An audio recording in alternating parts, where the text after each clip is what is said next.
Sedanachi tabobat markazidan Prostamix mahsuloti erkaklarda uchraydigan prostata bezi yallig'lanishi, prostata adenomasi, jinsiy zaiflik muammolarida qo'l keladi. 100% tabiiy bo'lgan mahsulot hech qanday nojo'ya ta'sir ko'rsatmaydi. Barcha muammolaringizni hal etadi va bu mahsulot halol sertifikatga ega. Turkiyalik urolog Yunus Tur tavsiyasi. Hoziroq 55 kodi bilan 503 22 00 telefon raqamlariga qo'ng'iroq qiling va mutaxassislardan eng yaxshi tavsiyalarga ega bo'ling. O'zbekiston bo'ylab yetkazib berish mutlaqo bepul.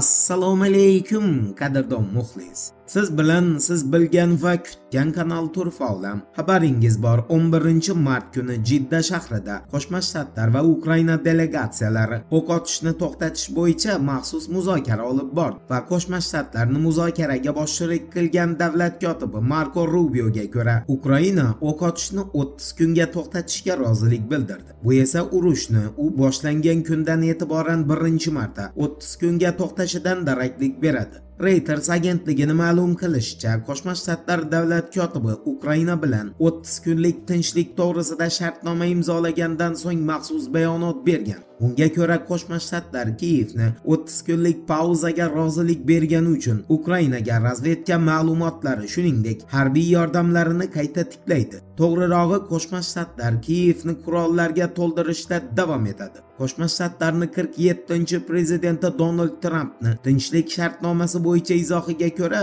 Vladimir Zelenskiy garchi Jiddadagi muzokarada ishtirok etmagan bo'lsa-da, ammo u urushni butunlay to'xtatishga ham rozi ekanini ma'lum qilgan. Trampning aytishicha, Qo'shma Shtatlar endi bu 30 kunlik tinchlik shartnomasini Moskva ham imzolashiga umid qilib qoladi. Negaki, agar Putin bu shartnomani ma'qullamasa, u holda Kiyev bilan Washingtonning imzolagan shartnomasi urush taqdiriga hech qanday ta'sir ko'rsata olmaydi. Aytgancha, Trampga ishonilsa, u Putin bilan shu haftani o'zida urushda 30 kunlik pauza masalasida muloqot boshlaydi. Xullas, urush 30 kunga to'xtash arafasida turibdi va butun dunyo, xususan Qo'shma Shtatlar bilan Ukraina, shuningdek, Yevropa endi bu boradagi Rossiyaning qarorini kutmoqda. 11 mart kuni Rossiya Davlat Dumasi deputati Viktor Sobolev 30 kunlik pauza masalasida o'z munosabatini bildirdi. Unga ko'ra, bu bitim agar Moskvani uni imzolasa, Kiyevni qolaversa, Kiyev rejimini ortida turgan G'arbni foydasiga ishlaydi. Boisi 30 kunlik pauza davrida Ukraina qayta qurollantiriladi. Askar tanqisligi muammosi bartaraf qilinadi. Qarabsizki, bir oydan keyin, ya'ni pauza o'z yakuniga yetgandan keyin, Kiyev barcha frontlarda, ayniqsa Kursk viloyatidagi frontda o'zini yangi hujumlariga start beradi. Rossiya Davlat Dumasi deputati Viktor Sobolevga ko'ra, Moskva G'arb tomonidan taklif qilinayotgan bu shartnomani hech qachon imzolamasligi kerak.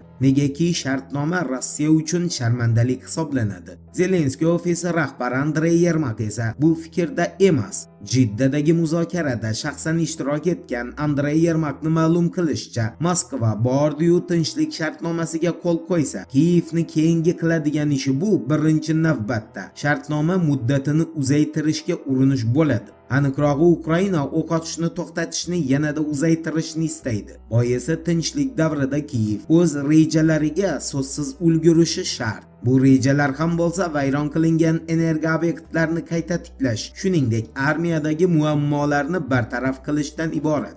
Endi NATO bosh kotibi Mark Rutteni 11 mart kuni Prishtindagi press konferensiyada birinchi marta Fransiya bilan Britaniyaning taklifidan bosh tortganiga oid xabarga yuzlanamiz. Diqqat bilan eshiting. Mark Rutteni Prishtindagi press konferensiyada ma'lum qilishicha, Fransiya bilan Britaniya tinchlik shartnomasi imzolanishi bilan Ukraina hududiga o'sha shartnomaning xavfsizligini ta'minlash uchun qo'shin kiritmoqchi. Ammo bu harakat Rossiya tomonidan ma'qullanmaydi. Mark Ruttiga ko'ra, Rossiya Ukraina hududiga kiritilgan armiyani birinchi raqamli tahdid deya qabul qilishini aytdi. Shunday ekan, Fransiya va Britaniyani Ukrainaga armiya kiritish taklifi qabul qilinmaydi va bordi-yu ular NATOning ruxsatsiz Kiyevga o'z armiyalarini kiritadigan bo'lsa, Ukraina hududiga kirgan qo'shinning xavfsizligiga NATO hech qachon kafolat bermaydi. Eshitmaganlar uchun eslatma, Macron bilan Keir Starmer sal oldinroq NATO bosh kotibidan Ukraina hududiga kiritiladigan armiyaning xavfsizligiga kafolat so'ragan edi. Ular tinchlik shartnomasini birinchi qismi imzolanishi bilan yashin tezligida Ukrainaga o'z armiyalarini kiritishni rejalashtirmoqda. Mark Rutte esa 11 mart kungi Prishtindagi press konferensiyada aynan shu masalaga oydinlik kiritib berdi. Turfa olam bilan qoling, siz kutgan kerakli ma'lumotlar hali oldinda.